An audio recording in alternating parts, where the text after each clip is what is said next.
Depends on how they engage, but he is set up for a kind of bait here. But we'll see if Olofmeister is checked for. Lands a headshot, traded though. Brokey trying to dance around the bench position now, but down he goes as well. Yeah, Carrigan now the last player on the side here for the defensive FaZe, trying to hold off this attack. Great flick there from Carrigan, trying to buy space and time for his teammates to rotate in for this defense. And it's working. Just James left, but James might just get two. Absolutely, he will. And Twist is now in the 1v1. That's a clean headshot, though, coming through from Twist. We've got 2 on T-Ramp, 2 in Connector as well. But there is a triangle for FaZe Clan at present. So far, so good. No one dropped just yet. Only one rifle remaining, as I say that it is dropped from the hands of Flit, new man. And Jame will be alone with the Tech 9 now. Should be an easy frag for Carrigan, although he could get shot in the head. But rather than that, he will deliver one. Jumped into window instead. However, Olofmeister was close enough to hear that rotation and will be able to punish it. And again, it's a false start for Virtus Pro, a 4 versus 5 early. Promising start for FaZe Clan. Yeah, totally agree. Rain there with the flashbang, looking for more information, and he'll get it. So that's going to help them know what to do in terms of setup. Brokey's going to move into the kitchen to play more defensively towards B, shorten his rotation time towards that A site, which is where the push is coming. Olof has to be careful. There's the swing. Flit takes him down. Rain able to defend for just a moment longer, takes out Kika, but it's a 3v3. Opportunity arises now for Virtus Pro towards this A site, but not enough that they could take the site and get a plant in. So they're going to rotate off of this. And interestingly, we've got Carrigan on catwalk. I don't know if he's going to be able to hear any steps. I think he's a little bit too far away. And Flit's position is quite destabilizing. They know he's in that area. Yeah, most people just holding fire for now, but Carrigan starts to wonder as things are very quiet indeed. I think he's heard it now. He should be close enough. The question is the rotation. You can see the awareness there. The HE grenade into that jungle position. Carrigan's going to be very important, but Jame is ready. That man knows his angles, but as you can see, the rotation has come through now, but Brokey is waiting. Timing is going to be everything. How patient can Flit be here? Jame on the other side. Misses the flick. Jame a little cold going into this one. That's the second shot I've seen him whiff, and it's not often you can say that. We'll get there eventually, though, and Flit will have some good time. Maybe expectant. Olofmeister put in the corner. Carrigan goes to the bench once again. Olofmeister deeper than he was on the pistol. Gets the first play. There's the bomb as well. That's a great second frag, and he still has some position and a few bullets left. A headshot to Yakindar, and Jame is left. It's like worst case scenario, right? You guys go ahead. If it all goes wrong, then I'll just chill with my $9,700 AWP. Yeah. I sold mine for like $1,700. Well, so far, oh, nice shot. But again, it's not that impactful. But, you know, this is a round in which, in a VP, they start off in the apartments, and then they lose a player. They get picked by Carrigan's AWP. Again, they didn't expect an AWP to be on that angle, which is why it was such an easy frag for Carrigan. Would be quite vulnerable to that because he's playing by himself, but Range is holding this. And they're kind of just gambling on the current positions that they have, and I think this is a good option for FaZe, because Virtus Pro would own them if they went for an info play right now.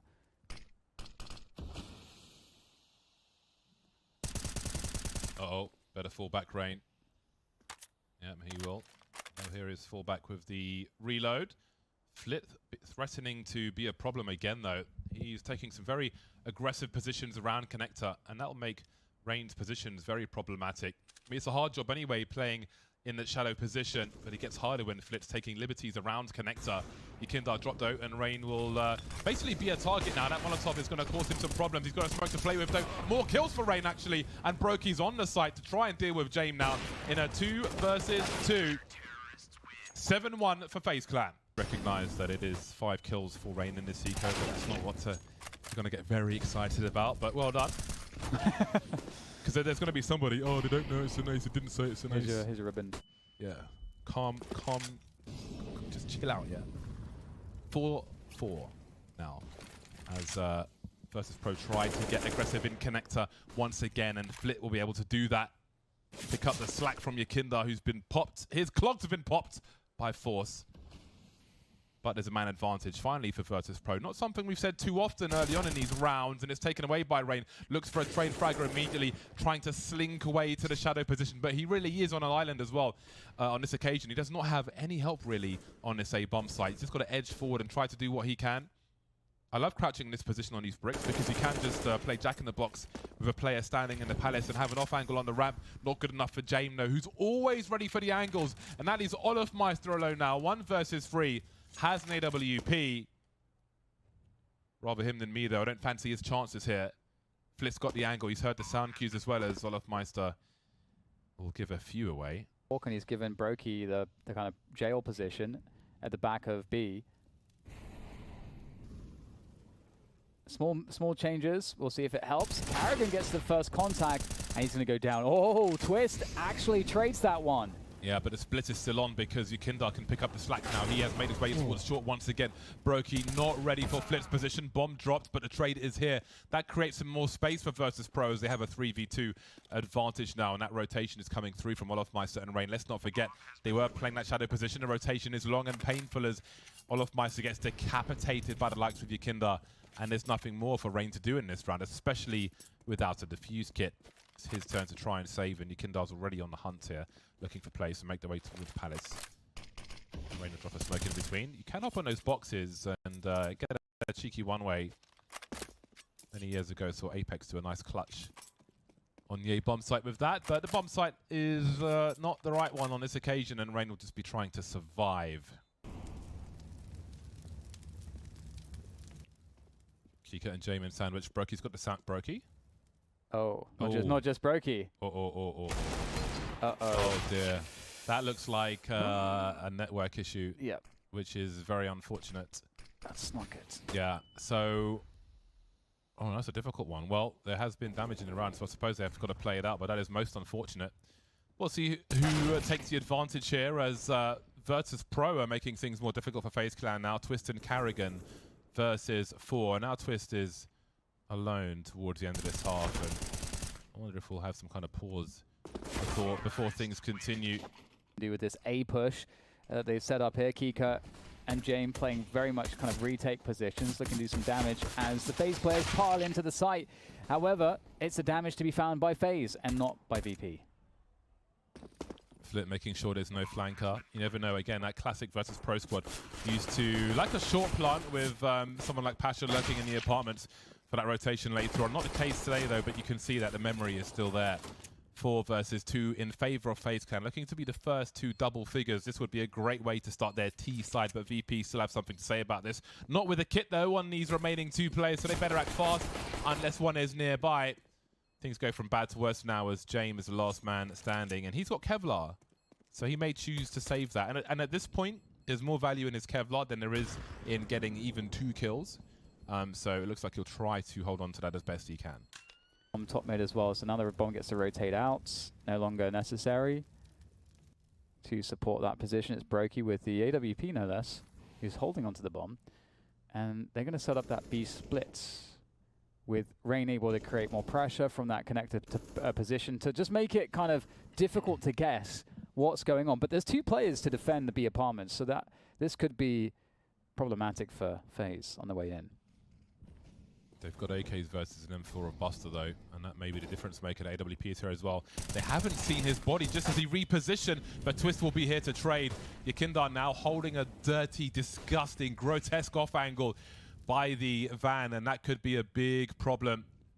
Hiding in plain sight, they're not expecting him. Brokey goes down, and now Twist has got to consider fighting with the bomb and putting it in an awkward position. But Yukindar's got to think about the rest of his bullets and where he chooses to put them. He can't really afford to reload in this position. Down goes James from the back, but it's Rain versus 2 with 27 seconds on the clock, trying to move through quickly, trying to sweep on that bench position. Off angle for Keycut. Well, yeah, it's basically if you ignore the pistol, they haven't won a round, essentially. James, he takes down Carrigan. That's a problem. With that Prince, he's a connoisseur. I believe that they wanted to just go fairly quickly into the A site, but that kill from James kind of stopped all of the momentum. Now they're trying to adjust in the mid rounds A minute left, retaking mid. The smokes have already gone from this mid position, so it's quite risky. Kindar's looking for a timing there with Flitz. They're going to find it. What a collapse there from VP into mid. And that's just cut off this. This is looking very difficult for FaZe now. Yeah, it's looking very comfortable for Virtus.pro at present. And this is a great round. This is a great money-building round for them. They could do with some more money in the pockets here. So if they can keep the numbers high at the end of this round, that would certainly help. And despite it being 5 versus 2, they're not going to wait around. Yakindar is going to close the nets like one of the ending episodes of The Wire. Twist. He's trying to do something. No, he's got 20 seconds in a 1 versus 3, but surely he can't be expecting Yakindar to come in from the back. Focusing on the connected position for now, and Yakindar will stop him from peeking James. I did in the previous half. There's that deeper Molotov to deny information. Then they hear it connect with him as well, so they know. And there's a gap in that smoke, and I do wonder if that could be somewhat deliberate, because it's a pretty simple lineup. There's another gap as well. Flit, got to be real careful here, because Olofmeister will spot him. Too many gaps!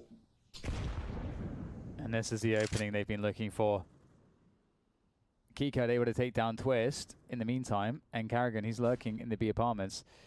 And his teammates are coming. They're coming to split that B site.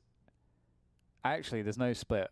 They're all going to be coming from apartments. This could, depending on how much Buster gets, this could be a disaster for FaZe. Opportunity now for VP, because if Buster can keep slowing them down, he's able to get out of the position. He's got a flash, he's got an HE, he can keep doing damage here, he can keep delaying. James now made his way to the window, takes down Brokey. Bomb now on the ground. Buster, where is he gone? Oh, Buster is still doing damage, and the HE, it's perfect. Takes down Olofmeister, finishes off the round. The worst possible outcome, it was a 5 versus 3.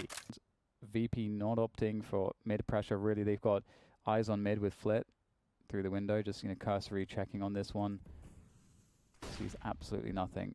It's either a contact into A or B, and here goes the B play. Buster ready to receive, traded out. VP actually not having the kind of time they need for the rotation here, and that's going to give FaZe the plant and some good post-plant positioning. Interestingly, this may be the end of the round, because Virtus.pro don't really have position. And if they try and push this and die, only James can buy. So at this point, they can't afford to lose all of their weapons. So they've been outmaneuvered, and they've got to knock the king over for this particular round and concede it. Otherwise, they, things could easily get a hell of a lot worse. They will feel like they're still in a strong position, but they certainly have to hold on to these weapons, and they'll do that. FaZe Clan, the same for them. They're very low on money, and they will lose Rain in the process. Island with that second AWP, but he has the angle to buy some time. Oh, the timing from James, though. Unscoped at the worst possible time, which gives FaZe Clan some position towards Sandwich and such, but they are certainly on fire as well, and Rain has to fall back. That'll allow Kika to get a kill, but have a look at this kill feed. It is almost all FaZe Clan now, and this is a disaster for Virtus.pro. They've looked so strong in this half, and Buster finds himself alone. His teammates wiped out, scorched earth on the A bomb site, and there'll be questions about what Virtus.pro can bring into this potentially final round now as FaZe Clan move towards game point. Crazy. It's really nuts, because you're thinking, okay, well, it's just worked out really well. The double ops has allowed VP to stack A with 4 players, because they can just let Buster handle and delay B by himself, and then it comes down to actually hitting all the shots, and FaZe just hit their shots as they ran into the A site. So you can't argue with that. Virtus.pro seem to be non-believers, but Keycut is starting to wonder, and now Twist reveals himself at Palace. So 39 seconds on the clock. There's a potential split of the A bomb site, but it's advantage Virtus.pro, of course. They still have a man by default as well. Yakinda with the M4. Down he goes, and Buster's trying to rotate to CT. Ray needs an angle on this. As the bomb's getting planted, he'll swing into it and just about get the kill. That was worrisome, but now it's James versus 3. Hoping to be given something, but I don't see him finding much of anything here. A Desert Eagle and no kit versus 3 players with rifles, trying to desperately just find anything to bring into this bomb site, but hasn't found anything just yet. AK collected, but I don't see the fuse kit, so it's going to be real hard for him to do anything here. I think this one may be lost, and indeed it is. Punctured by Brokey. Virtus.pro with a strong comeback, pipped at the post at the very end. You can see there's an exhale of relief from Carrigan. as that one was getting scary. And now FaZe Clan have to be in a very strong position. Yes, definitely. It was looking really great, actually, you know, off of the first half. Really strong